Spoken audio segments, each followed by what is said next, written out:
জীবনে অনেক টাকা খরচ করেছি, নিজের টাকা, বাপের টাকা, ভাইয়ের টাকা, বোনের টাকা, কিন্তু সবচেয়ে বেশি আনন্দ লাগে যখন জামাইয়ের টাকা খরচ করি।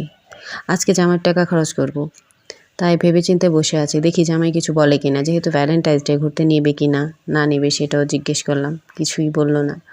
তা আমি নিজে থেকেই বললাম এখন ঘুরতে যাব হচ্ছে কুটুমবাড়ি একটা রেস্টুরেন্ট হয়েছে এখানেই, সেখানে। তো দেখি অনিচ্ছাকৃতভাবে হলেও সে রাজি হয়েছে এবং আমাদের নিয়ে চলে এসেছে চাপ ঘরে চাপ খেতে। তো আমরা আজকে চাপ খাবো বাচ্চাদেরকে নিয়ে। বাচ্চারাও খুব আনন্দে ছিল যে আজকে যাবে, বের হবে, কারণ বাচ্চারা সারাদিন ঘরে থাকতে থাকতে ওদেরও ভালো লাগে না। তো আমরা একটু ঘুরে আসলাম আর সেই ব্লগটা আপনাদের সাথে শেয়ার করলাম। ভালো লাগলে লাইক কমেন্ট করবেন। আল্লাহ হাফিজ, টাটা।